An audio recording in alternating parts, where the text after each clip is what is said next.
Good morning, everyone. I'm glad you're here. Thank you very much for joining me. I'm Mary with MaryGreeley News. I had heard several months ago, because of the culling of the chicken, because of the supposed avian influenza, we were importing a lot of eggs. One of the countries was Turkey. Well, I read a new report that came out Thursday from the U.S. Department of Agriculture. Said that the national imported count of eggs is 26 million, and that's dozens. 26 million dozen eggs have been imported since January, which is 10 times more than what they imported last year in 2024 during that same time period.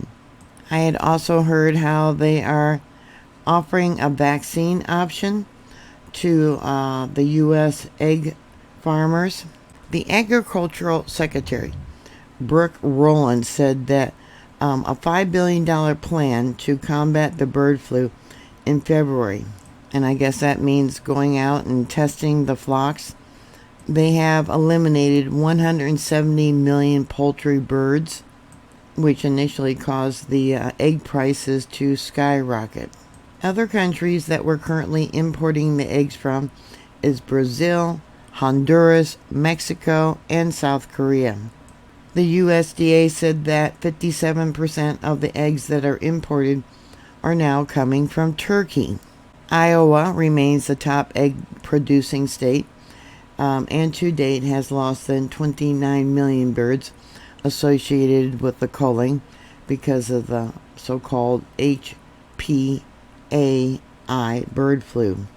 The USDA has announced a free biosecurity assessment and audits to support avian influenza prevention.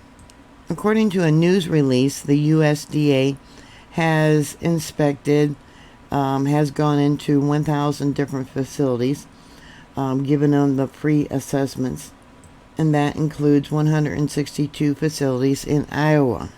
Iowa ranked second on the list of states with the highest number of biosecurity assessments, behind Ohio at 214 and above Pennsylvania at 144.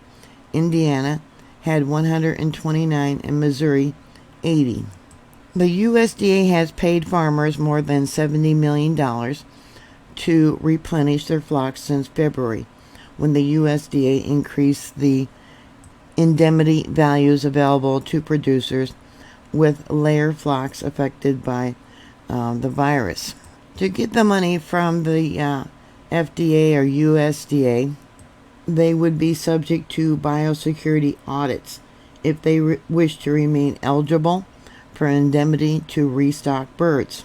One of the requirements in their biosecurity audit is for commercial poultry premises within what they call the buffer zone, a minimum 7-kilometer radius around the infected zone prior to movement of poultry into the premises, if the owner wishes to be eligible for future indemnity for their flocks.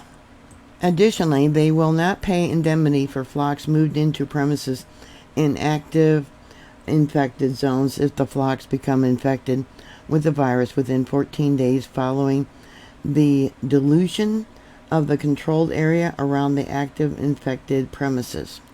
A producer who does not make corrections recommended by the biosecurity audit will not be eligible for indemnity payments if the premises experiences future infections within the same outbreak. I'll give you a link to this page, but it shows that the areas that biosecurity assessments have been completed. You can see major ones are Iowa, Ohio, Pennsylvania, and Indiana.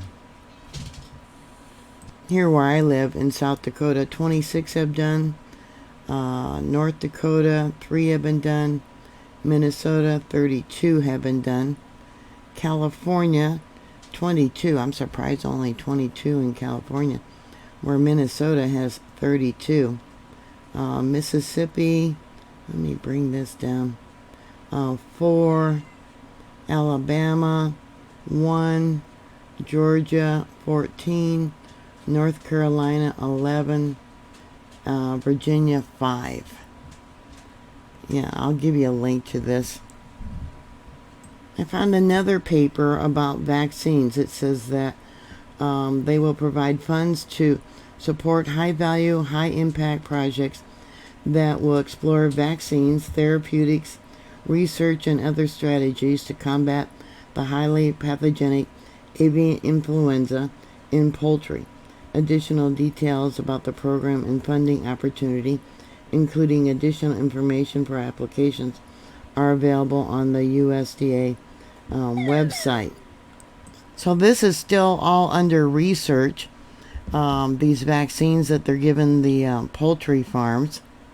It's part of a $100 million grant program for the research. USDA will test the efficacy, of therapeutic intervention to prevent bird flu and treat infected flocks.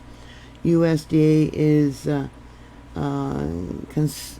constitution with HHS will also explore, this is the part that I don't like, prevention strategies to promote biosecurity in agriculture and humans to ensure limited impact on American farmers.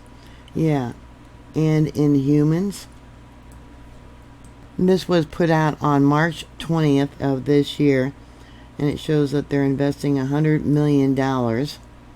So it goes on to say, while the USDA is exploring the viability of the vaccinating poultry for the use of any vaccine has not been authorized at this time. Before making a determination, USDA, in consultation with all these different departments, including FDA, will solicit feedback from governors, State Department of Agriculture, veterinarians, farmers, and public health systems, and the American public. Since when do they, take us into consideration? It's always about money.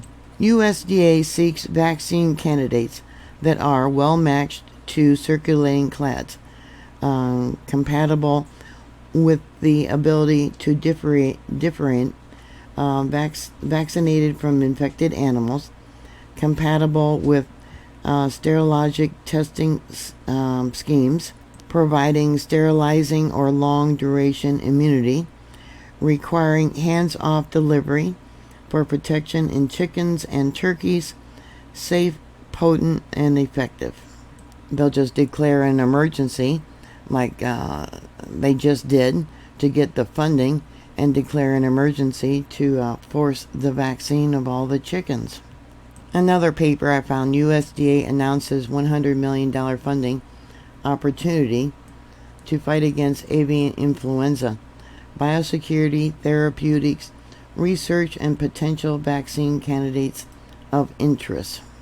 Currently, 4 vaccines are licensed by the USDA, CBB, for use in U.S. poultry for avian influenza, and it gives the subtypes, but none are approved for the more virulent strain, H5N1 clade 2.3.4 spreading across North America. Yeah, myself, I don't want to eat eggs or chickens that have this stuff in it. And the article also states how it's going to start testing on turkeys. So what are your thoughts? Put your comments down below. Thank you very much for watching. Please like, share, and subscribe. And I'll talk to you later. God bless you. Bye.